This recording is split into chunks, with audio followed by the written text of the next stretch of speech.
Shalom, queridos, graças e paz. Bom, então vamos lá. Vamos participar aqui deste vídeo, né? Mais um vídeo sobre a bibliologia, a qual eu estarei aqui agora gravando para vocês. Essa gravação, vocês lembrem-se que além dela, tem mais outras 3 gravações dos estudos da bibliologia. Lembrando que está lá no nosso canal da Torá Viva, somente para membros ou exclusivamente os alunos que já têm o livro da bibliologia para fazer esses estudos referente às escrituras sagradas, tá? Eu vou falar para vocês, um vídeo está melhor do que o outro, esse aqui, com certeza, chegando-se agora para o final do vídeo, né? Para o final do livro, com certeza, a amplitude de revelações e de ensinos ficam muito mais profundas. Então eu peço para vocês, não percam essa aula, não percam as outras aulas, tá? Professor, eu quero entrar lá no YouTube, no canal, quero pegar o vídeo para assistir, mas não estou conseguindo acessar. Tá falando que eu tenho que ser membro, tenho que acessar e tenho que pagar. O que eu faço? Bom, se você é aluno ou você adquiriu o livro e já ganhou como brinde o curso, entre em contato comigo, pode entrar lá em mensagem, você vai falar diretamente tanto com a quem está fazendo a gestão, administrando aqui, que é a Karen, tá? A Karen vai lá. Você pode falar tanto com a Karen quanto comigo mesmo, tá? Professor, olha, eu tentei entrar lá, não estou conseguindo, e eu preciso do estudo, eu preciso do vídeo para estudar o livro. Como é que eu faço? Estou tentando entrar lá e não consigo. Então você fala diretamente comigo, eu vou liberar o acesso e você vai fazer a leitura, tá, do seu livro assistindo a esses vídeos que estarão lá no canal para você, tanto para você quanto aluno, quanto exclusivamente os seguidores e membros do canal da Torá Viva, tá? Mas sem perca de tempo, vamos lá, rapidinho. Com seu livro na mão, mantenha ele aberto aí, e entra comigo aqui sobre agora a história da canonização da Antiga Aliança. Vou abrir a tela para vocês aqui agora, vocês vão ver em tela cheia. Acompanha aí, segue comigo, vamos lá.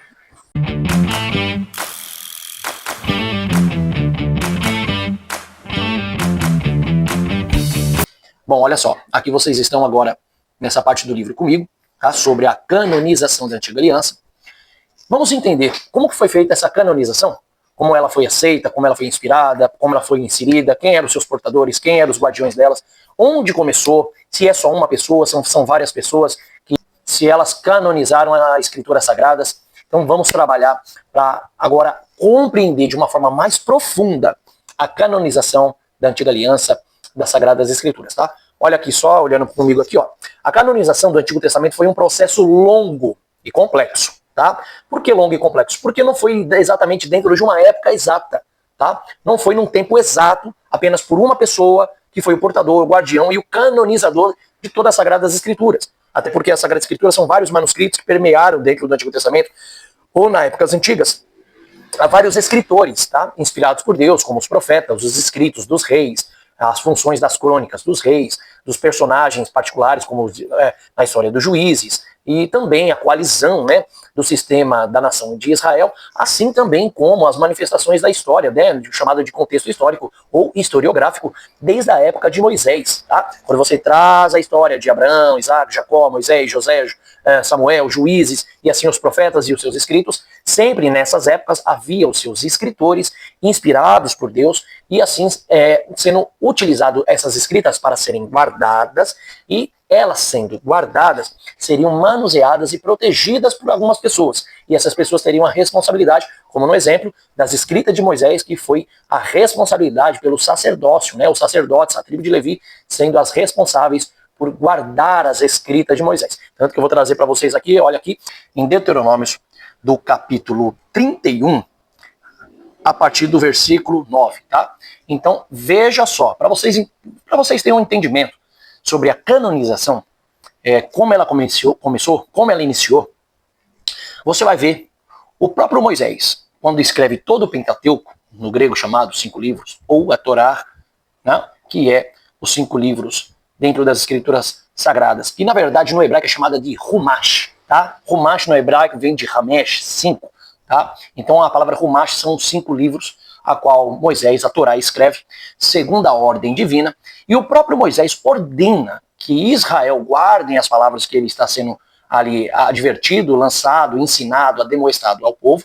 Porém, além do povo ouvir e obedecer, que Moisés obviamente também agora morreria, ele diz que a nação sacerdotal, a tribo de Levi, deveria guardar essas escritas, proteger essas escritas. Então, eles seriam os guardiões, os portadores daquilo que seria canonizado, ou seja, seriam transformados em livros inspiracionais, inspirados pelo Deus de Israel, a toda a nação, não somente ao povo judeu, a todas as nações de todas as partes do mundo. Então, por exemplo, se você vai pegar aqui, né, como estamos falando sobre a canonização da Antiga Aliança, se você pega aqui Deuteronômio capítulo 29, no versículo 9 em diante, ó. Hoje se encontram aqui todos vocês diante de Adonai, seu Deus. Deuteronômio capítulo 29, versículo 9. Hoje se encontram aqui todos vocês diante de Adonai, seu Deus. Seus cabeças, suas tribos, seus líderes, seus oficiais, todos os homens de Israel, com seus filhos pequenos, suas mulheres e os estrangeiros que estão com vocês no acampamento, os cortadores de lenha, os que são carregadores de água. O propósito disso é que vocês façam uma aliança com Adonai, seu Deus, e ao juramento que o Senhor, o seu Deus, fez com vocês hoje, para que ele os estabeleça hoje como um povo e seja seu Deus, tá bom? É o que eu estou lendo aqui, que vocês acompanhem comigo nas Sagradas Escrituras.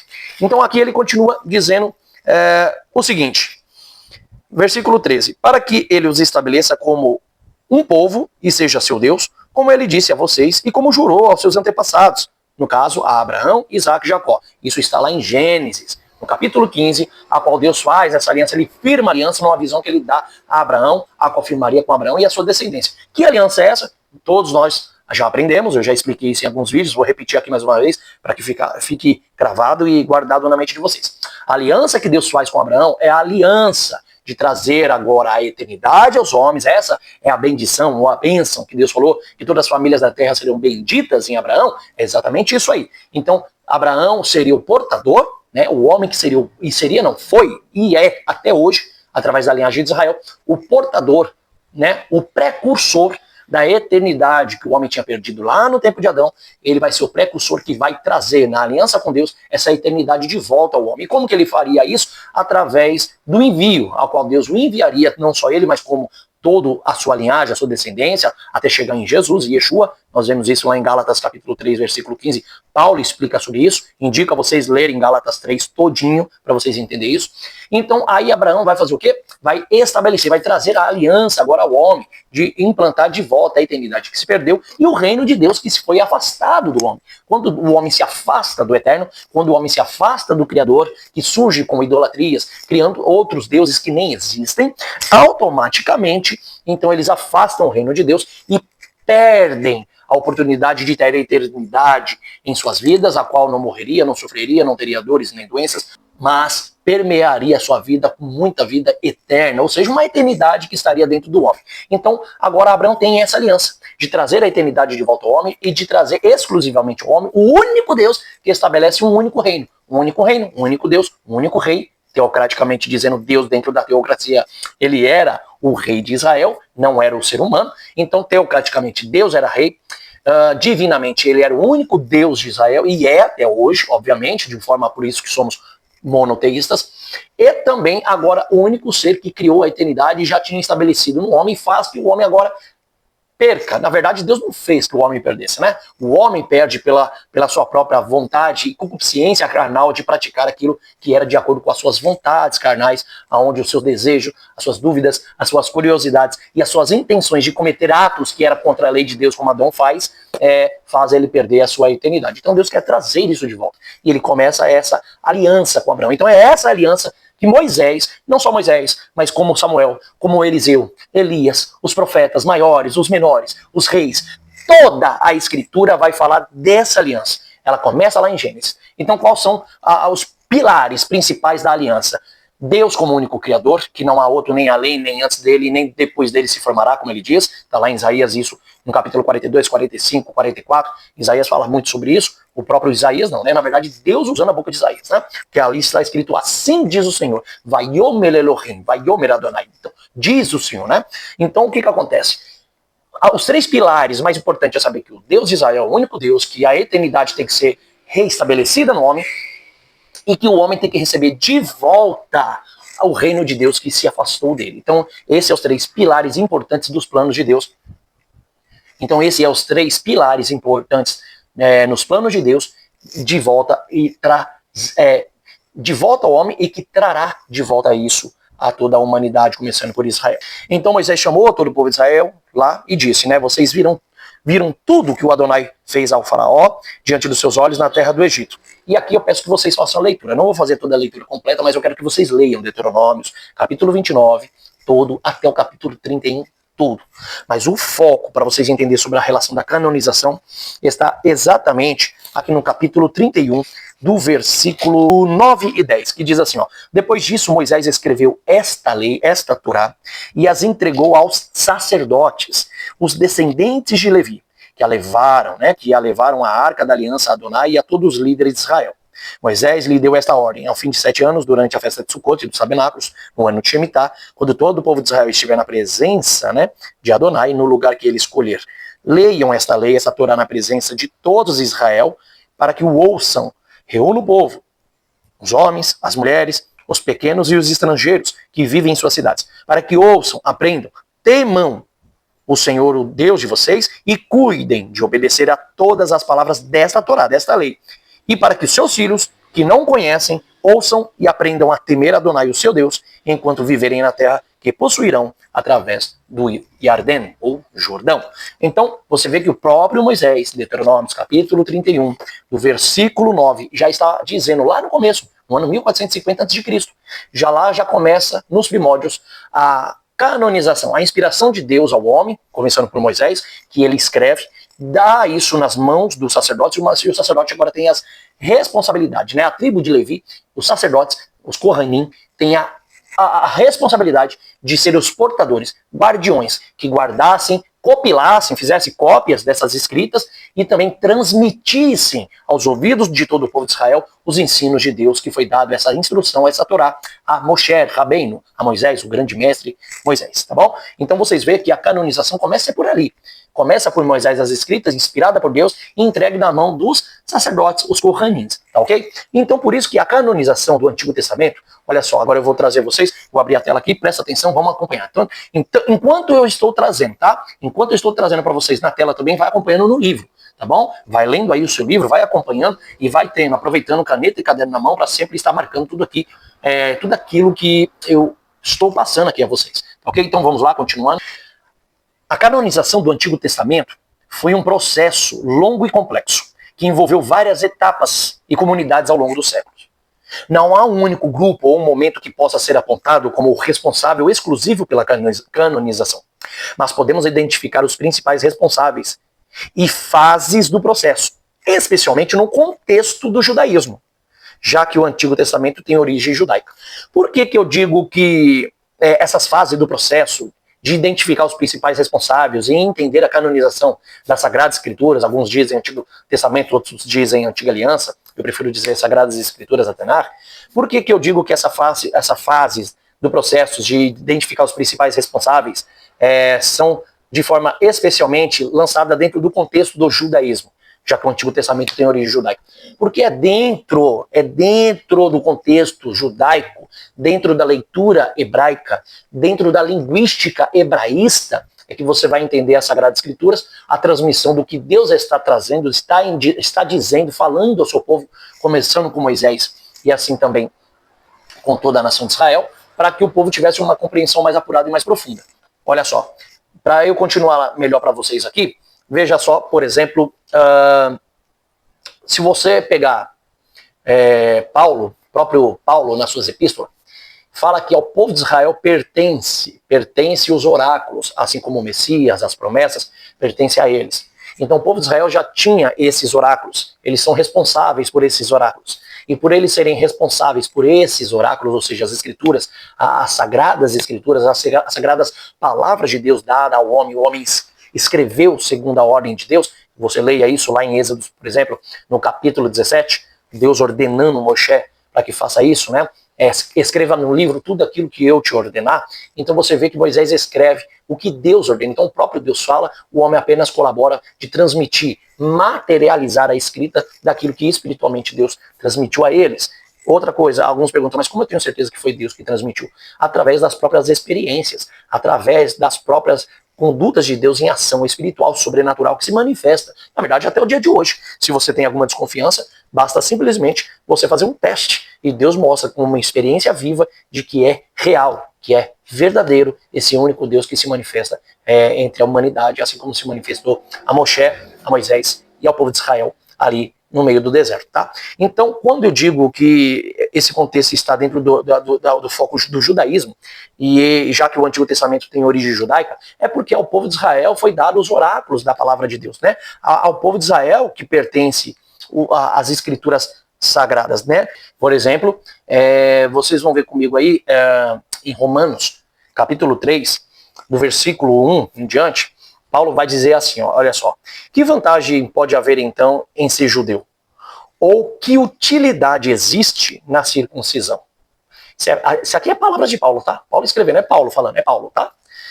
Paulo tá, você tem que entender o contexto, é só você buscar o contexto do porquê que Paulo está falando isso nas cartas à igreja de Roma, exatamente para eles entenderem que o pilar do chamado, da aliança que Deus fez com Abraão foi a descendência dele, Israel, e não outras nações.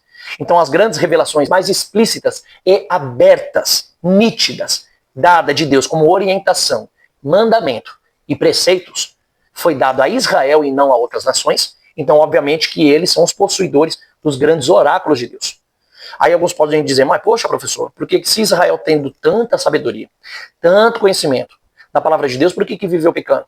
Porque eles não conseguiram cumprir com os planos de Deus. Bom, ora, o próprio Paulo, né, vai dizer no versículo 3, do capítulo 3 de Romanos, dizendo, bom, sendo assim, que importa se algum desses judeus foram infiéis?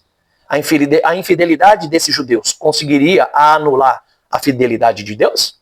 De maneira nenhuma. Porque que seja todo homem mentiroso e que Deus seja verdadeiro em suas palavras. É o próprio Paulo dizendo isso. Que o homem seja mentiroso, sempre reconhecido como mentiroso, mas que Deus seja verdadeiro. E outra, por causa de algumas infidelidades de alguns judeus, por terem sido infiéis, pelo este fato, isso anula a fidelidade de Deus em aliança que ele fez com Abraão para que trouxesse isso a todos nós na humanidade, a salvação, a eternidade e o implantamento do seu reino? Deus quebraria a sua aliança porque o homem quebrou? Deus anularia as suas promessas porque o homem anulou seu compromisso responsável dentro da promessa? Obviamente que não. Então, que seja o homem mentiroso e Deus seja verdadeiro. Aos judeus foram confiados aos oráculos, ou seja, oráculo quer dizer, as palavras santificadas sagradas de Deus foi confiadas a eles, foi dadas a eles. Então eles tinham conhecimento dela. Se algum deles foram infiéis, e daí? Sua infidelidade cancelará a fidelidade de Deus? De jeito nenhum. Versículo 4, o próprio Paulo responde de forma retórica. De jeito nenhum. Deus é verdadeiro, ainda que todo homem seja mentiroso. Como o Tanar, como as escrituras sagradas diz, para que tu, ó Deus, sejas justificado nas tuas palavras e prevaleças no veredito quando fores julgado. Ou seja, Paulo, baseado em Salmos 51, do versículo 6, né, ou versículo 4 em algumas bíblias, a minha Bíblia aqui está em Salmos 51, 6, na sua Bíblia provavelmente 51, 4, ele utiliza essa passagem para dizer, olha, como está escrito nas Escrituras, para que tu, ó Deus, sejas justificado nas suas palavras e prevaleças no veredito quando fores julgado. Ou seja, quando o homem pensa em julgar as palavras de Deus, o próprio Deus mostra e justifica que as tuas palavras são verdadeiras e não faz curva, não volta atrás. Mas o Senhor cumpre ainda com aquilo que ele prometeu, diferentemente do homem.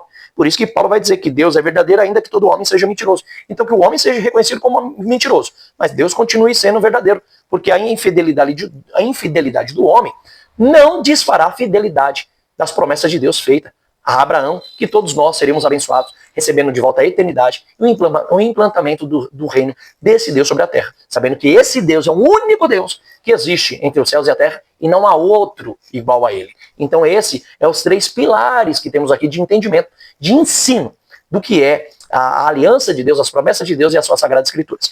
E aqui eu mostro para vocês o próprio Paulo dizendo que vantagem, pois, existe, né, de ser um judeu, ou que vantagem pode haver então em ser um judeu, como aqui está na Bíblia da King James, e na minha está em que vantagem tem o judeu e qual o valor da circuncisão. O que é a circuncisão? A Brit Milá é a aliança que Deus faz com Abraão e a sua descendência. E essa aliança, ela tem validade até hoje? Obviamente, porque a aliança, ou seja, essa circuncisão feita na pele, ela é um contrato vitalício que marca perpetuamente no corpo do povo judeu aquilo que eles têm como reivindicação. O que é a reivindicação? Que todo judeu, em todas as suas gerações, vai ter o seu direito de reivindicar a sua posse da terra de Jerusalém, as posses dos terrenos em Israel, que ele faz parte dessa terra, que ele faz parte desse povo, que ele faz parte dessas promessas e bênçãos que Deus já tinha feito com Abraão lá no começo, no ano 1500 a.C. Então, exatamente por isso que Deus ordena para que Israel faça essa circuncisão desde o começo, de uma forma perpétua e eterna. Por isso que os judeus até hoje têm que fazer essa circuncisão, porque a circuncisão é a marca não apenas de um papel num contrato escrito ou assinado, até porque naquela época não existia papel e caneta para assinar, mas é um contrato vitalício marcado no corpo, de que todo judeu tem direito à possessão de todas as terras entre Israel e Jerusalém, que não pode ser arrancada e nem ser tomado deles. Tantas nações como seja no mundo espiritual ou no mundo terreno, todos devem saber que aquela terra é uma terra prometida dada de Deus a esse povo.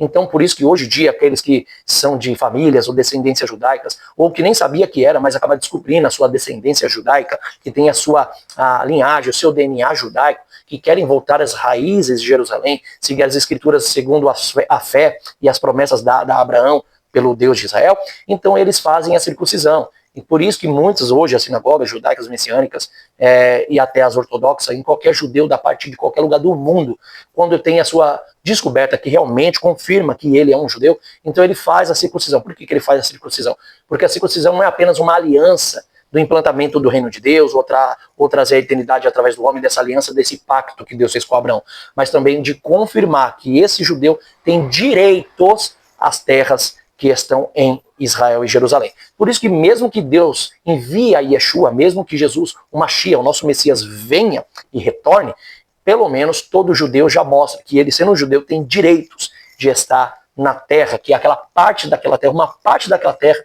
pertence a esse judeu pela aliança que foi feita com Abraão, porque Deus não quebra essa aliança. O problema é o homem que quebrou, né? O judeu que quebrou com Deus a aliança, sendo que a aliança de cima para baixo era Deus dar tudo o que eles precisavam, riquezas, bênçãos, sabedoria, conhecimento, produção de terras, frutos da terra, territórios nesse mundo que seriam dados ao povo de Israel, mas do lado de cá o povo só, com a sua soberba e egoísmo, só focou nos seus interesses, né, interesseiros, né, só se focaram nos bens terrenos, nas propriedades terrenas, nas riquezas da terra, e acabaram que aí você vê até a parábola, Jesus faz essa parábola, na parábola dos maus lavradores. Os maus lavradores é exatamente o povo de Israel, tá? As lideranças de Israel na época de Yeshua, que ao invés de se preocupar com a aliança que foi estabelecida com Abraão, ao invés de eles, por isso que vocês vão entender os debates de Jesus, por exemplo, lá em João capítulo 8, vocês podem ler no capítulo 8, exatamente o contexto é sobre o debate, sobre a filiação, que eles falam, somos filhos de Abraão, então temos direito da terra. Jesus está falando, não está debatendo sobre eles terem direito, eles têm o direito da terra. Agora eles não têm direito de dizer que a terra são deles, sendo que aquilo era um compromisso de pacto, era uma aliança, vocês têm a terra, mas vocês têm a responsabilidade de implantar o reino de Deus na terra, trazer o conhecimento à nação de um único Deus e também de estabelecer a eternidade que o homem perdeu. Agora, se vocês não cumprirem isso, então vocês não têm direito a essa terra. Vocês não têm direito, porque o direito da riqueza que vocês têm é exatamente viver de acordo com a responsabilidade. E o pacto foi feito com Abraão. Então o que adianta você falar que é filho de Abraão, mas não faz o que Abraão fez? É o que Jesus vai debater lá em João 8, tá? Então voltando aqui, por exemplo, em Romanos capítulo 3, que eu trago a vocês, você vê que Paulo vai dizer que vantagem pode haver então em ser um judeu, ou qual a utilidade que existe na circuncisão. O próprio Paulo responde no versículo 2, muitas. A utilidade, a vantagem, muitas. Em todos os aspectos, em todos os sentidos. Primeiramente porque aos judeus foram confiadas as palavras de Deus. Sendo assim, que importa se algum desses judeus forem fiéis? Né? Então, na Bíblia, por exemplo, Bereia está escrito muitos em todos os aspectos. Em primeiro lugar, a eles foram confiadas as revelações de Deus, tá vendo? Essa revelação, você vai achar, por exemplo, aqui, essa passagem que a Bíblia Bereia está falando, com Deuteronômios, é até interessante, ó. Bate com Deuteronômios. Bíblia Bereia que diz, ó, muitos em todos os aspectos. Em primeiro lugar, a eles foram confiadas as revelações de Deus. Que revelações é essas que foram confiadas? O próprio Moisés vai dizer isso aqui, ó. Deuteronômios, capítulo 29, do versículo 29, olha só, ele diz assim, preste atenção. As coisas ocultas pertencem a Adonai, seu Deus. Contudo, as coisas reveladas pertencem a nós e a nossos filhos, para sempre, para podermos guardar ou praticar ou usar todas as palavras desta Torá, desta lei. Então tudo aquilo que foi oculto, se Deus não revelou, então pertence a ele, está com ele e nós nem sabemos o que é. Mas tudo que foi revelado de Deus pertence a nós. Então, se Deus já revelou explicitamente, desde o começo, desde Abraão, desde Isaac, Jacó e a Moisés principalmente, quando Deus revelou em essência quem ele é, quais eram os seus planos, seus projetos, seus propósitos e objetivos, então é sinal que isso são revelações que já estão escritas e descritas. Não haverá outras revelações além dessas. Todas as revelações, o próprio Paulo diz que toda revelação, ou qualquer boas novas, evangelhos que fosse ensinado ou pregado, mesmo que seja por um anjo, que fosse anátema, maldito, né? Por quê? Porque as palavras reveladas já estão aqui. O próprio Moisés fala isso aqui em Deuteronômio, capítulo 29, versículo 29. Tá? Então a Bíblia Bereia, por exemplo, aqui ela utiliza esse termo, né, a palavra revelações, no lugar do termo palavra. Ou seja, muitos em todos os aspectos. Em primeiro lugar, eles foram confiados às revelações de Deus. A Bíblia King James, ela diz, muitas em todos os sentidos. Primeiramente porque aos judeus foram confiadas as palavras. Aqui ele coloca o termo palavra e não o termo revelação, mas é a mesma coisa. João Ferreira de Almeida diz, muitas em todos os sentidos. Primeiramente porque lhe foram confiados os oráculos. Olha, agora a Bíblia João Ferreira de Almeida, ela usa a palavra, o termo oráculo. Então, enquanto a minha Bíblia judaica completa, assim como a Bíblia King James usa o termo palavra de Deus, a Bíblia Bereia usa o termo revelação de Deus, e a João Ferreira, ou a Almeida corrigida, ela utiliza oráculos de Deus. Todas elas entende-se que é as revelações da palavra de Deus ao homem. Pertence a nós, e Paulo vai dizer que isso foi dado ao povo judeu, e eles têm conhecimento, eles têm entendimento disso. Mas então, por que se eles têm entendimento, por que não alcançaram a plenitude dos tempos já? Por que não alcançaram?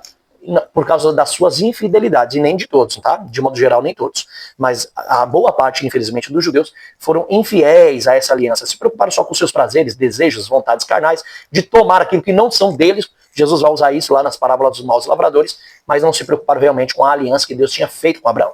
Então, por isso que aqui eu vou trazer de volta, olha aí, ó, que vocês leem comigo, que eu vou ensinar que não há um único grupo em um momento que possa ser apontado como os responsáveis exclusivamente pela canonização das Sagradas Escrituras, mas podemos identificar os principais responsáveis e fases do processo, especialmente no contexto do judaísmo, tá? Já que o Antigo Testamento tem origem judaica. Então nós temos que entender dentro do contexto do judaísmo, dentro das origens judaicas, porque a palavra de Deus veio desse povo, veio do nosso povo e pertence a esse povo. Então todas as interpretações e revelações mais puras e simples e perfeitas está em Israel, tá bom? Então vamos continuar aqui, olha só. Etapa 1, por exemplo, etapas da canonização judaica. A Torá. A Torá, que é o Pentateuco, chamada assim no grego, inicia-se pelo século V a.C. Aqui eu coloco quem, ou seja, quem é esse autor ou autores dessa canonização ou sendo os portadores dessa Torá. Bom, tradicionalmente associado a Esdras e os escribas do período pós-exílico, após o retorno da Babilônia, por volta do ano 450 a.C. Então, por volta do ano 450 a.C., tradicionalmente é dado e associado a Esdras e aos escribas do período pós-exílico a guarda da canonização da lei, da Torá, tá bom? Que começa, na verdade, que eu te mostrei aqui em Deuteronômio capítulo 31, versículo 9, começa com os Kohanim, com os sacerdotes, tá? Eles eram os portadores das escrituras sagradas originais que foram colocadas dentro da arca, da aliança, tá bom? As palavras de Moisés que foram ali colocadas e com o tempo acabou se perdendo, mas teve as suas compilações e as suas cópias que foram feitas, né? Conforme a ordem e ordenança de Moisés. Agora, dentro da descrição, por exemplo, a Torá, Gênesis a Deuteronômio, foi a primeira parte a ser reconhecida como escritura sagrada. Esdras é frequentemente citado como o figura central, tá? A figura central na leitura pública e ensino da Torá, como está lá em Neemias, capítulo 8. Você pode fazer essa leitura na sua casa, tá bom? Letra B, agora vamos falar, por exemplo, dos profetas, tá? Os profetas, os Nevim, no século 3 a.C., onde começa agora a sua compilação e também a sua proteção, tá? As suas canonizações e a guarda dessas escritas. Então, por quem que começa? Bom, provavelmente os sábios e escribas da época que trabalhavam em torno das escolas proféticas e do templo, tá? Então, esses sábios, escribas e profetas, que eram chamados soferins, os escritores, eles trabalhavam em torno das escolas proféticas e do templo, ou seja, sempre onde havia um profeta que ele estava sendo um arauto da palavra de Deus, anunciando a palavra de Deus, ou ensinando as escrituras sagradas de uma forma espiritual, tá? O que é, quando eu falo Sagrada Escritura, não é porque já existia escritamente os livros dos profetas, já no tempo dos profetas, não. Quando eu falo da Sagrada Escritura, eu estou falando da sua lei oral, dos ensinos orais que eles transmitiam aos seus alunos, né, ou sobre a escola de profetas que já existia desde o tempo de Elias e Eliseu.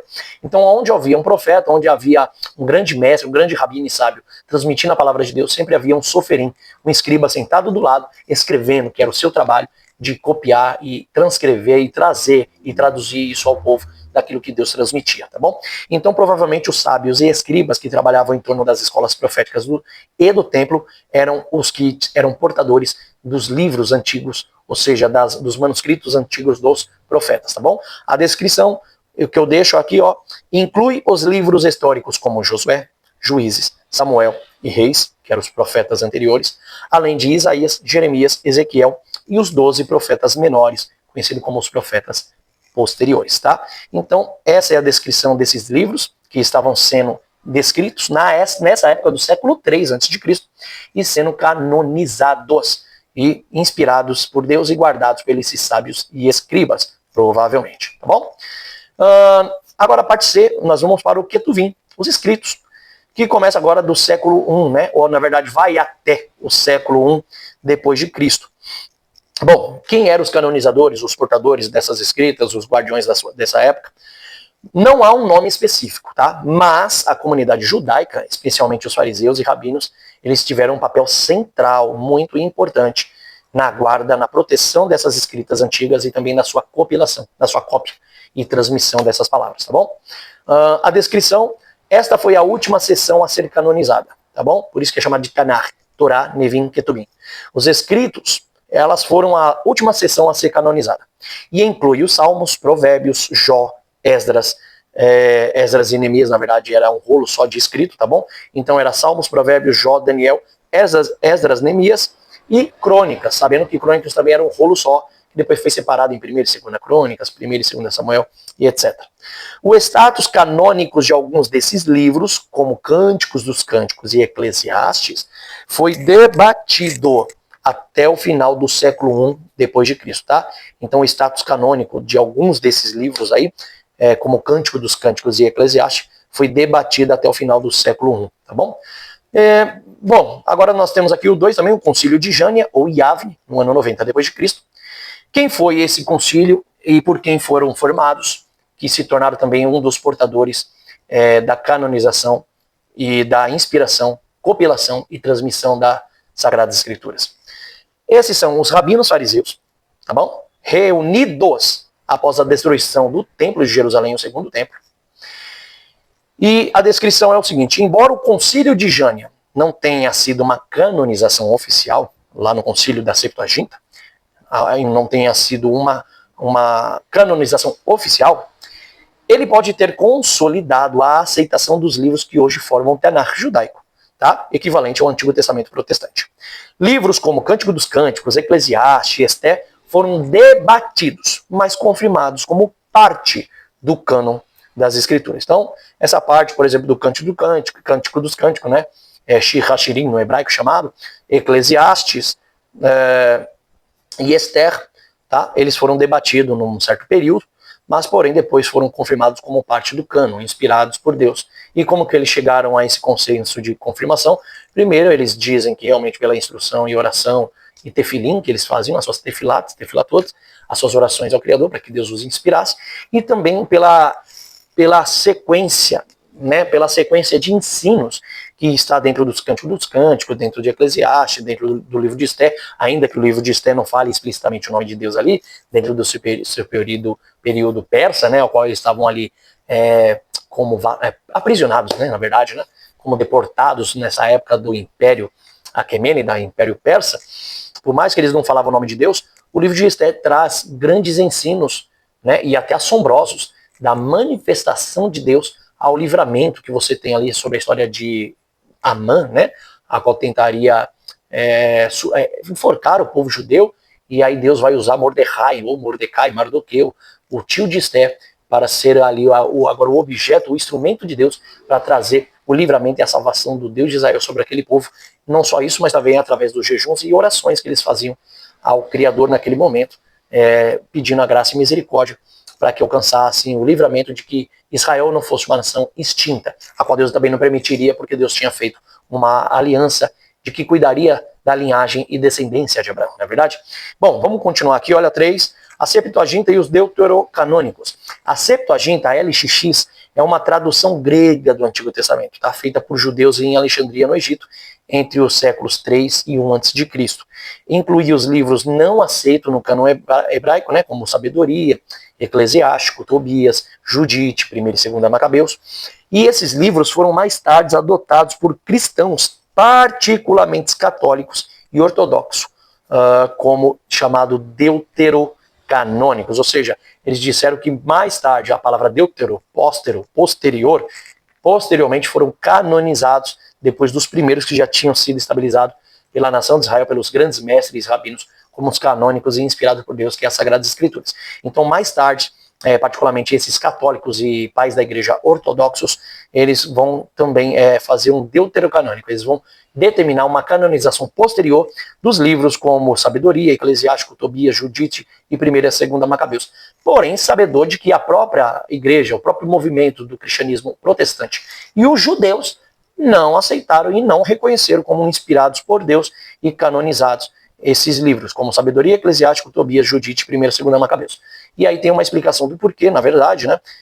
Algumas referências a idolatrias, feitiçarias, suicídios que existem dentro desses escritos, particularmente não mostram que não estava dentro das palavras que Deus começa lá com Moisés em Deuteronômio, né?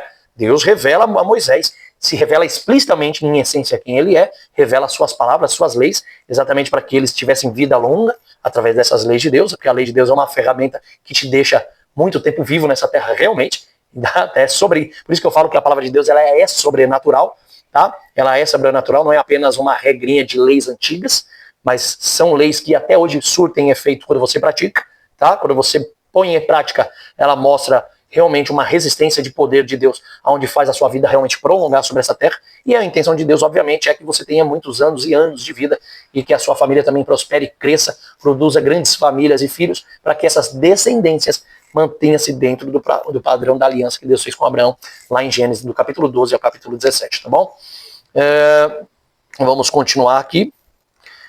4. Resumo dos grupos envolvidos na canonização. Então vamos lá, olha. A seção provável, grupo responsável e o período, tá?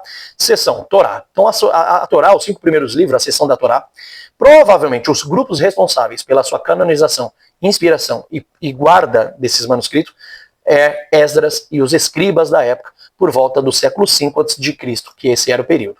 Agora a seção dos profetas, que é o livro dos Nevim, tá? Provavelmente os grupos responsáveis da época eram os escribas e as escolas proféticas, e dentro do período por volta do século III a.C., tá? Os escritos, tá bom? Que é o Ketubim, os escritos que eu trouxe para vocês, acabaram de ler comigo aí quais são esses escritos. Provavelmente o grupo provável de grande responsabilidade, que eram os guardiões e portadores nas suas épocas dessas Sagradas Escrituras, foram os rabinos e os fariseus, até o século I depois de Cristo, que aí é onde o cânon final judaico vai ser estabelecido pelos rabinos, ou movimento rabínico, em Jâmia. Em Jâmia, quer dizer, Yavne, ou Jabne, a cidade de Jabne, no século 90 depois de Cristo, tá? No ano 90 depois de Cristo, tá bom? Então, no ano 90 depois de Cristo, o cânon final judaico é encerrado, provavelmente pelo grupo responsável, que eram os rabinos em Jâmia, tá bom? Por que não existem nomes individuais de canonizadores do Antigo Testamento? Por que não existe? Vamos lá. Primeiro, a ausência de registros individuais. A tradição judaica antiga normalmente não preservava os nomes de escribas como autores ou canonizadores. Eles eram vistos mais como transmissores fiéis da revelação divina. A autoridade do texto era atribuída aos profetas ou personagem histórico, como Isaías ou Jeremias, não aos copiladores ou copistas, ou seja, então a autoridade divina de Deus, as suas revelações, as suas palavras e a confirmação de que essas palavras eram verídicas e reais de Deus, essas autoridades desses textos era atribuída aos profetas, né, aos personagens históricos aqui da Tanakh, como por exemplo, nós usamos aqui Isaías ou Jeremias, e não aos copiladores ou copistas. Então, a autoridade do livro, a autoridade da palavra de Deus não vinha por causa dos copiladores ou dos copistas, mas vinha exatamente por causa dos profetas, como no caso de Isaías, Jeremias e alguns outros nomes que já existem nas escrituras. Então, por isso que na história todinha, até agora o século XXI, não há uma narrativa de nomes tá? Não dava-se nomes de compiladores ou copistas, ou se preocupava sobre a sua identidade, de onde veio, como veio, por que veio, porque eles eram apenas os escritores, tá? Eles apenas compilavam, escreviam o que esses homens transmitiam.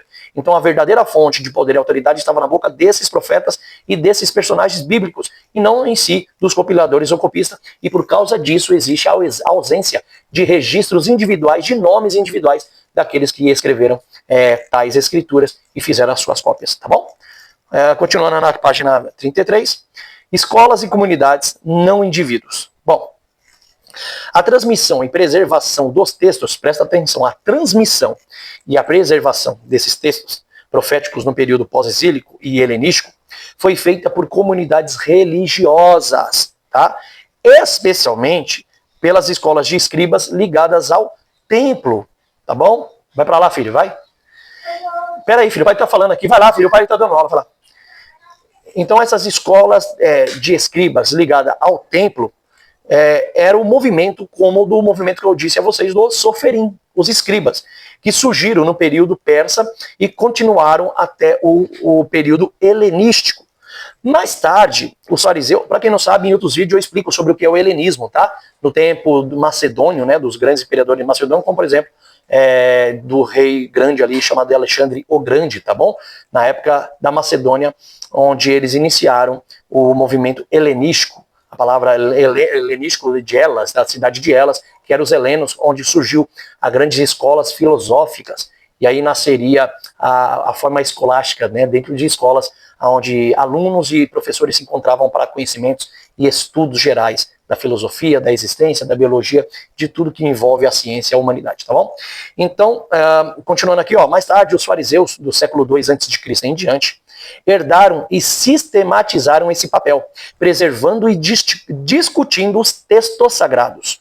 Essas comunidades provavelmente estavam centradas em Jerusalém, Samaria e Babilônia. Mais tarde havia influência de comunidades judaicas na diáspora, como em Alexandria, onde acabei de falar e explicar para vocês sobre o império lá em Alexandria, Alexandrino, por Alexandre o Grande, tá bom? Então, olha só, aqui eu mostrei para vocês que as escolas e comunidades, não indivíduos, né, que eram os transmissores e preservadores dos textos canônicos antigos. E esses textos que foram transmitidos e preservados eram pelos movimentos, né, proféticos no período pós-exílico e helenístico, que foi feita por comunidades religiosas, especialmente, aí eu trago para vocês, as escolas de escribas ligadas ao templo na época, que eram os movimentos como os soferins, os escribas, que surgiram no período persa e continuaram até o helenístico, e mais tarde os fariseus, no século II a.C. em diante, que herdaram e sistematizaram esse papel, preservando e discutindo os textos sagrados. Então você vê que eles eram os preservadores e os portadores dessas escrituras em meados dessa época do século II a.C., tá bom? Continuando aqui, 3 referências indiretas e hipóteses acadêmicas. Embora os nomes não tenham sido preservados, dos copistas e compiladores, alguns estudiosos levantam a hipóteses baseadas em tradições posteriores e textos intertestamentários, como por exemplo, Esdras, do século V a.C., que era um dos primeiros preservadores e portadores que eu pedi para vocês lerem aí na sua Bíblia no livro de Números, tá bom? Esdras, século V a.C., frequentemente visto como fundador das traduções textuais e de escolas de escribas, foi o primeiro a ser o portador. Tido também por alguns como o segundo Moisés. Esdras teria dado início ao trabalho que se desdobraria nas gerações seguintes de proteger, guardar, copiar e transmitir as mensagens de Deus pela boca do grande Moisés e do seu povo, assim como também dos profetas mais tarde, a qual Esdras seria esse portador que transmitiria. A parte B que vocês vão ver agora aí, ó, homens da grande sinagoga, ou seja, tradicionalmente 120 anciões, mencionados no Talmud como responsáveis pela preservação da Torá e da profecia. Trata-se provavelmente de uma tradição idealizada, sem nomes concretos. Tá? C. O Soferim. Escribas que operaram entre o século V e o século II a.C., de uma forma retrógrada, tá? A época, a contagem, né? Na época antes de Jesus vir, antes de Yeshua, ou antes da era comum, era normal se contar de trás para frente a numeração. Ano 5, ano 4, ano 3, ano 2, ano 1. Aí depois do ano 0 em diante começa 1, 2, 3, que é de uma forma progressiva. Tinha a contagem regressiva e depois passa para uma contagem progressiva. Então, os escribas que operaram entre os séculos 5 e 2 a.C. eram esses soferins também mencionados no Talmud como responsáveis pela preservação da Torá e das profecias. Tá? Foram os predecessores dos Tanaítas. Quem eram os Tanaítas? Os mestres da Mishnah, os mestres que fizeram comentários, explicação e interpretação das escrituras sagradas, tá bom? Esses eram os Tanaítas. Um dos grandes nomes conhecidos, por exemplo, era o Rabino Akiva, tá bom? Nenhum nome concreto é associado ao processo de canonização, mas o grupo é tido como vital para a transmissão textual. Depois tem a comunidade de Qumran, tá? Os manuscritos do Mar Morto, ativa entre os séculos 2 a.C. e o século 1 depois de Cristo. Essa comunidade nos dá provas arqueológicas de que certos livros já eram considerados autoritativos, como Isaías, Salmos e Deuteronômios, enquanto outros ainda estavam em debate se eram canonizados, inspirados, se provém de Deus ou não, e se os escritores escreveram de acordo com a vontade de Deus ou não. Mesmo aqui, nenhum nome de copista ou canonizador é fornecido. Então vocês veem que o nome dos copistas ou dos fornecedores não era importante, e sim, importante eram os transmissores, aqueles que eram os portadores do poder e da glória de Deus, como os profetas e os grandes, que nós dizemos, os grandes personagens das escrituras sagradas, tá bom? Conclusão, embora não tenhamos nomes específicos de escribas ou profetas ligados à canonização do século 3 a.C., sabemos que o trabalho foi feito por comunidades religiosas, especialmente os escribas e sábios. A canonização foi processual, envolvendo o uso litúrgico, a autoridade profética e a aceitação comunitária. Esse uso litúrgico era a forma dos cultos, nas sinagogas, nas Beit Midrash, as Beit Din, que eram as casas de conhecimento e de estudos, que eles se reuniam para estudar e transmitir as palavras de Deus, ali da qual eles já eram portadores daqueles escritos antigos. Tá? Então, essa canonização ela foi processual, de uma forma progressiva, e conforme ia havendo os processos do implantamento de Israel entre as terras de Canaã, a infiltração entre os povos e o aumento dessa nação para a transmissão do reino de Deus. Então, dessa forma processual, foi se fazendo a canonização, tá? Envolvendo o uso litúrgico, que é a forma que eu disse aqui, tradicional, que eles usavam das sinagogas, autoridade profética e aceitação comunitária, tá? A tradição judaica preferiu manter o anonimato reverente desses transmissores, focando na mensagem, não nos mediadores humanos. Se você quiser, aí eu coloco aqui para vocês, ó, posso indicar fontes primárias judaicas como o Talmud de Sirácida, que falam sobre os transmissores das escrituras, ou reconstruir uma linha do tempo com os grupos envolvidos, tá bom? Então, se vocês quiserem, como eu disse aqui no livro, já que vocês estão com o livro aí assistindo ao canal, vocês podem entrar em contato com o professor e falar: professor, eu gostaria de saber um pouco mais dentro do Talmud sobre os estudos em Sirácida, que eles falam desses transmissores, que na verdade também não dão nomes, mas dão nomes de movimentos da época, como os Tanaítas, os Amoritas, os Amoraim, Saborins e etc., que eram movimentos de grandes rabinos e mestres sábios, que eram portadores, guardiões e transmissores e compiladores das Sagradas Escrituras desde o tempo de Moisés, tá bom? Então aqui a página 35 eu deixo com vocês e nós entramos aqui, ó, os manuscritos do Antigo Testamento. Os 4 manuscritos conhecidos como Javista, Eloísta, Deuteronomista e Sacerdotal, também conhecido pelas siglas JE, DTR e P, são as fontes mais antigas e até mesmo usadas para a compilação e transliteração tardia da Tanakh, que é o Pentateuco, que quer dizer lei, profeta e escritos. Desses manuscritos é que foi extraído as narrativas e histórias, que mais tarde a Septuaginta traduz do hebraico para o grego. As sagas históricas e acontecimento entre Israel, antes chamado de povo hebreu no tempo de Abraão, as leis de Moisés e história do Gênesis e as linhagens sacerdotais, rituais e cerimoniais, e etc. Então, olha só, quem são esses JEDTRP? Ou seja, javistas, eloístas, deuteronomistas e sacerdotais. Essas siglas, elas vêm da hipótese documentária, ou hipótese da fonte, elaborada inicialmente no século XIX e aperfeiçoada na pesquisa bíblica moderna, especialmente por Julius Verhelsen. Ela parte da ideia de que o Pentateuco não foi escrito por uma única pessoa em um único período, mas compilado a partir de tradições diversas, pertencente a escolas teológicas diferentes dentro de Israel. Então eram várias classes de pessoas, de movimentos e escolas, mas todos tradutores e transmissores das Sagradas Escrituras dentro do seu contexto original, dentro da língua hebraica desde o tempo de Moisés. Tá bom? Por exemplo, a primeira fonte que eu passo para vocês é a fonte J, que é a fonte javista, tá? Essa fonte javista, elas vêm provavelmente do período do século X a.C., e o lugar delas de estabelecimento era do Reino Sul, do Reino de Judá, tá? Característica, por exemplo, desse movimento javista, eles usam, agora vocês vão entender por que eles recebem esse nome de javista, tá?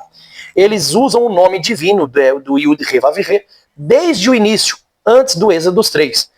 Deus aparece mais humano, ou seja, uma forma antropomórfica de dizer, trazendo narrativas vivas e cenas populares, ênfase na terra, Jerusalém e Judá, e temas éticos e morais dentro do contexto monárquico do Sul. Então essas são as características das fontes javistas, tá? A característica deles de falar sobre os históricos de Deus é mais focada no centro de falar do nome divino, desde o início, né, antes do Êxodo 3, Deus aparece ali, de uma forma parece que mais humano, né? Ali falando com Moisés e com o povo. Isso é uma forma antropomórfica, até porque Deus não é humano e não se manifesta em corpo humano. Traz narrativas vivas de acontecimentos do que Deus operou, como ali vocês veem os grandes milagres e prodígios que Deus fez, como por exemplo também Êxodo capítulo 7, Deus falando diretamente que transformaria Moisés em Elohim, Deus sobre Faraó. Aí tem uma explicação dentro do contexto histórico do porquê que Deus transforma Moisés como Elohim, tá? E ali é Elohim Deus mesmo, como divino, não é a palavra Elohim no termo juiz, governante, como se utiliza ou se coloca, tá bom? Não é como juiz ou governante, mas é claramente como realmente divino, tá bom? Então eles trazem essa narrativa mais viva, com cenas populares, ênfase na terra da história ali de Canaã, que Deus vai entregar a eles, então eles procuram usar muitas características dentro desses escritos, que eles dão mais ênfase, falando sobre Jerusalém e Judá, e temas éticos, né, sobre as leis morais, e dentro do contexto monárquico do sul, que era o reino de Judá. Por exemplo, exemplos típicos, história dos patriarcas, que eles utilizavam e tinham isso como portadores dos manuscritos, e narrativa rica e literária, quase como saga. As histórias de Abraão, Isaac, Jacó, Moisés, tudo que você tem hoje aí na Bíblia, que fala da saga das histórias desses homens, são produzidos pelas essas fontes javistas, que eles tiveram mais ênfase nessa história. E essa história foi colocada junto com as outras que eu vou trazer agora, junto com as outras fontes, tá bom? Temos a fonte também eloísta, tá? A fonte E, no período provavelmente do século IX a.C. Uma das características dessa fonte eloísta era Deus é chamado de Elohim, antes da revelação do nome do Yud-Heh-Vav-Heh. Então você pode ver que o nome Yud-Heh-Vav-Heh é mais utilizado pela fonte javista. Eles procuram colocar o tetragrama sagrado, por isso que existe o tetragrama sagrado na Sagrada Escritura, no Antigo Testamento, na Torá, graças ao movimento javista, enquanto o movimento eloísta se preocupava mais no chamado do nome Elohim, antes da revelação do nome Yud-Heh-Vav-Heh, tá? Deus aparece mais distante e transcendente, ênfase em profetas, principalmente Moisés, tá? Eles trazem uma grande ênfase nos profetas em Moisés, dentro das suas escritas. O que é essa ênfase? Quando eles faziam a cópia, as cópias que eles tinham era mais para falar das histórias de vida e manifestação entre Deus, Israel e os profetas. Então eles falavam mais dos profetas, tinha mais ênfase na palavra de Deus na boca desses profetas, e o nome que eles mais utilizavam era da palavra Elohim, e não a palavra Yahvé ou Yal, que é o Yud-Heh-Vav-Heh, como a fonte javista utilizava, tá? ênfase em profetas, principalmente Moisés, valorização do Reino Norte, crítica ao poder monárquico e sacerdotal, e a interpretação teológica. A fonte E, ou a fonte eloísta, tem um tom profético, enfatizando temor, revelação divina e sonhos proféticos, tá bom? E agora nós vamos para a fonte deuteronomista, a fonte D ou DTR, que era provavelmente pelo período do século 7 a.C., já nas reformas de Josias, ou na reforma do rei Josias, Yeshayahu, né? Ishahu, né? Na verdade, Josias tem o nome Yoshiarro, né? Yoshiarro. Então, na reforma do rei Yoshiarro, ou do rei Josias, no período do 7 a.C., então nasce-se a fonte deuteronomista, a DTR, tá bom? O local deles era Jerusalém. Textos principais que eles têm é o Deuteronômio, história deuteronomistas, como Josué, Juízes, Samuel e Reis. Então todas as histórias que vocês têm de Josué, Juízes, Samuel e Reis são compilações e transmissões pelo esse movimento deuteronomistas, tá? Desse povo judeu da época do século 7 a.C. Então eles começam a fazer essas compilações, tá? Na verdade, esses soferins e esses textos principais de Deuteronômios, que é a história deuteronomista, e Josué, Juízes, Samuel e Reis, vem através das transmissões dessa fonte, tá bom? A teologia deles é a fidelidade à aliança, centralização do culto em Jerusalém, bênção, obediência, maldição e desobediência, tá? Aqueles que eram benditos eram aqueles que obedeciam, os malditos que desobedeciam. Isso aí usando como ênfase Deuteronômio capítulo 27, capítulo 28. E a leitura histórica da queda pelos pecados de Israel, tá bom? A importância que eles dão às suas compilações é uma teologia da história, tá? Explicando politicamente a queda de Israel e de Judá. E aí eles trazem esses grandes ensinos com ênfase também sobre a teologia da história de Israel, explicando politicamente a queda, né, de Israel e de Judá, ou seja, os livros de Reis, Segunda Reis, o livro de Crônicas, Segunda Crônicas, que falam sobre as invasões do Reino Norte, o Nabucodonosor, o Império Persa e as demais histórias que você encontra na Bíblia, são graças a esses soferins, esses escribas, esses escritores da fonte deuteronomista, que vão trazer a importância da história, explicando politicamente a queda de Israel e Judá. Então se ajuntou, tá? Então se ajuntou a fonte javista, a fonte eloísta, a fonte javista, que traz grande ênfase no nome do Yud He Vav He, né? Trazendo uma forma de explicação de intimidade entre Deus e Moisés, como se Deus estivesse manifesto em corpo ali. Vocês vão pegar, por exemplo, Gênesis também, lá no capítulo 15, se eu não me engano, quando Deus vai falar com Abraão, tinha 3 homens ali que representavam Deus. Um deles tinha o nome de Deus sobre ele, como se fosse o próprio Deus encarnado em um corpo, mas não. Essa expressão do movimento da fonte javista, do século 10 a.C., era para expressar, o ano 1000, hein, para vocês verem, é para expressar de uma forma mais contundente e mais profunda como que Deus se apresentava, como Deus trazia uma forma de intimidade mais profunda, tanto com Moisés quanto com Abraão, desde a época de Abraão, tá bom? Então aqui nós temos esses 3, fonte javista, eloísta e deuteronomista, e para encerrar nós temos a fonte sacerdotal, que é chamada fonte P, né, de Prielste. O período era mais ou menos pós-exílico, tá? Entre o século 6 e 5 a.C., do ano então 600 ao ano 500 a.C., dentro do contexto, ou seja, sacerdotes do templo após o exílio babilônico, tá bom?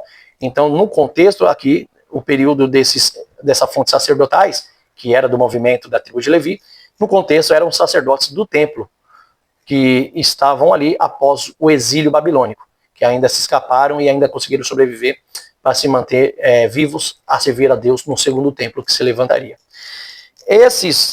Essa fonte, né, esse povo sacerdotal, eles tinham uma fonte das outras partes das escrituras, então eles trouxeram algumas características, que era mais a ênfase na liturgia, por isso que vocês vão ter o livro de Números, o livro de Levíticos, principalmente, que é onde eles eram portadores desses manuscritos, e eles trazem uma ênfase mais profunda nesses históricos, dos sacrifícios, das liturgias, dos votos. Então tudo isso cabia como compilação, explicação, explanação e transmissão por essa fonte sacerdotal. Então eles são os responsáveis e transmissores de Levíticos, livro de Números, sobre sacrifícios, ofertas, votos e etc.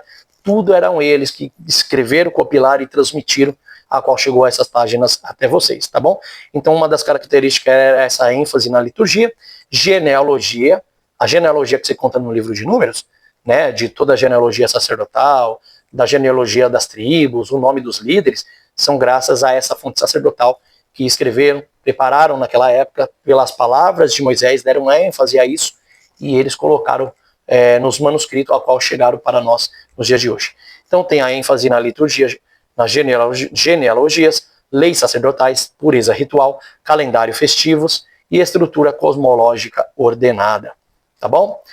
E aqui, olha só, o estilo. Linguagem mais técnica, sistemática, com repetição e organização ritual. Exemplo famoso, o relato sacerdotal da criação em Gênesis 1. Então você vê que o relato, por exemplo, sacerdotal da criação em Gênesis 1, Bereshit bara Elohim et hashamayim ve'et haaretz, no princípio criou Deus os céus e a terra. Essa figura de linguagem, que era bem técnica e sistematicamente usada, foi através dessa compilação do movimento das fontes sacerdotais. Foram eles que escreveram, e por isso que tem Gênesis 1 aí, hoje com vocês, tá bom? Como isso virou o Pentateuco, então, final? Segundo a hipótese documentária, 1. Existiam tradições independentes, como a Joavista e a Eloísta. 2. Mais tarde, unificaram todos esses escritos de todas essas fontes. 3. Depois corrigiram e organizaram, tá? Ou seja, quem foi que corrigiu e organizou? A fonte D, ou a DTR, a fonte deuteronomista. Eles conseguiram pegar todas essas fontes e esses manuscritos do Javismo e Eloísmo, ajuntaram essas fontes, junto com as outras fontes que eles já tinham escritos também desde a época de Moisés, e aí fizeram algumas correções, organizações, e aí no 4, finalmente, editaram, canonizaram e transmitiram, tá bom? E isso foi a transmissão pelos sacerdotes, tá bom? Então, em resumo, Javistas e Eloístas, J e E, era a época dos reinos. As fontes deuteronomistas, ou a DTR, era a época da reforma de Josias. E a fonte P, que é a fonte sacerdotal, era a fonte pós-exílica, tá? Depois do exílio da Babilônia, na saída do exílio da Babilônia, e na época de Esdra, onde tinha a reconstrução dos muros e do templo de Jerusalém. Foi nessa época que a fonte sacerdotal, agora, ajuntando todas as outras fontes da Javista, Eloísta e Deuteronomista, finalmente eles editam, canonizam e transmitem a toda Israel e a todos os povos. Tá bom? Importante, aqui que eu vou deixar para vocês, isso é hipótese acadêmica e não uma tradição judaica, tá bom? Isso é uma hipótese acadêmica e não uma tradição judaica. A crítica bíblica vê o Pentateuco como resultado de longo processo editorial. A tradição judaica afirma a autoridade mosaica.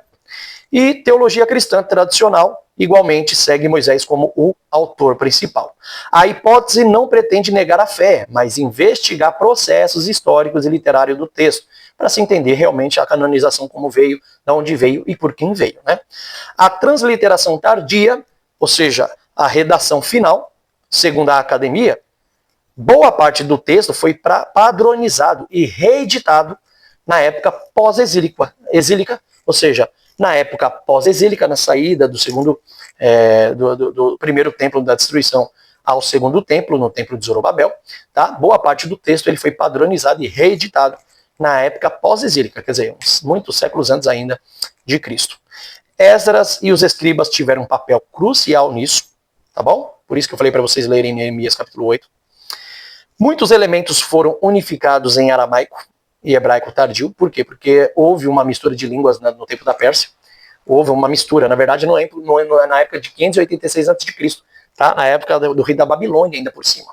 Você pode ver isso no livro de Reis, capítulo 25 de Crônicas, tá bom?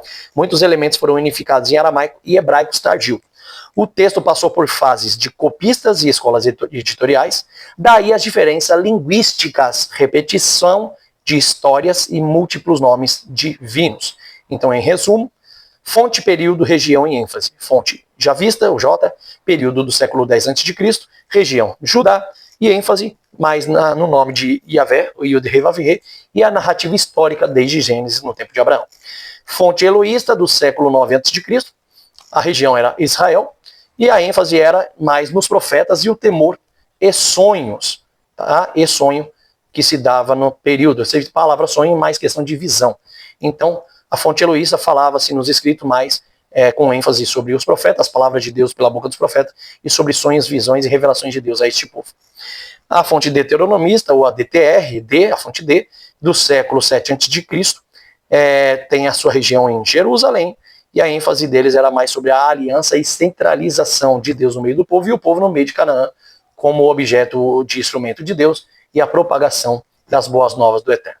E a fonte P, que é a fonte sacerdotal do século 6 ao século 5, né, depois de Cristo, e o pós-exílico, né, na verdade, depois de Cristo não, né, Aqui a fonte P, que é a fonte sacerdotal, era do século VI ao século V a.C. E a região era pós-exílico, tá? E a ênfase era mais no culto, sacerdócio e leis, como você vê no livro de Levíticos. Conclusão: a escola moderna entende que o Pentateuco é uma biblioteca de tradições, com vozes diversas, unificada em uma única teologia final e preservada pela tradição judaica. Não é negar a inspiração, mas explicar o caminho histórico da formação textual. Então é óbvio, meus irmãos, eu trago para vocês aqui informações acadêmicas, tá? Não é negar a inspiração, mas é explicar o caminho histórico da formação textual, tá ok? E aqui eu deixo vocês, terminando, tá? Na página 42, um livro preparado com muito ardor e dedicação, com muitas fontes e provas históricas, contextual e gramatical, exegético e hermenêutico. E assim eu digo, estude, se aprofunde e seja um grande pregador e defensor do reino de Deus. Tá? Bom, voltando aqui com vocês, esse é o estudo da bibliologia, do livro Bibliologia. Peço que vocês estudem, colaborem com a mente de vocês, colaborem com o Espírito de Deus sobre a vida de vocês. Não deixe de estudar, estude com ardor, estude com grande curiosidade. Se tiverem dúvidas, podem mandar mensagem. Para quem é aluno, né? Para quem é aluno e para quem já é membro do canal da Torá Viva, pode me mandar mensagem, vocês terão respostas exclusivas aqui do professor Ronaldo Vairá, que eu vou trazer a vocês, vou explicar tudo a vocês do que vocês precisarem, mas não deixem de sempre estar estudando, de estar lendo. Se não adquiriu ainda, adquira o livro da Bibliologia, estuda o livro Bibliologia, isso vai trazer um grande conhecimento poderoso e assombroso na vida de vocês, para vocês terem um conhecimento grande do eterno sobre a vida de vocês, e que assim vocês possam crescer cada vez mais na graça e no conhecimento de Deus. Lembrando que aqui temos os outros livros, tá vindo outros livros, vocês estão vendo aí a capa, tem as capas que eu estou lançando aí nas redes sociais, tanto no Instagram quanto no Facebook, TikTok, também aqui no canal do YouTube. Não deixem de adquirir os livros, de estudar, para receber o seu certificado, serem formados academicamente, espiritualmente na palavra de Deus e terem realmente um grande sucesso no ministério que Deus propôs na vida de vocês. Bom, quero orar por vocês, entregar as bênçãos do Senhor sobre vocês agora, nesse momento. Então, Evarei Rehar Adonai Veishmirecha, Yair Adonai Panavelecha Virroneca, Itzar Adonai Panavelecha Vayasen Lecha Shalom. Que o Senhor vos abençoe e vos guarde, faça resplandecer o rosto sobre ti, tenha misericórdia de ti. Que o Senhor sobre ti levante o seu rosto e coloque dentro de vós a paz, em nome do Senhor Yeshua. Amém e amém. Que assim Deus abençoe grandemente vocês. Fiquem na paz do Eterno, que Deus possa derramar cada vez mais sabedoria em vocês. E vamos lá, continuando com os estudos da Torá Viva. Shalom, shalom, Deus abençoe.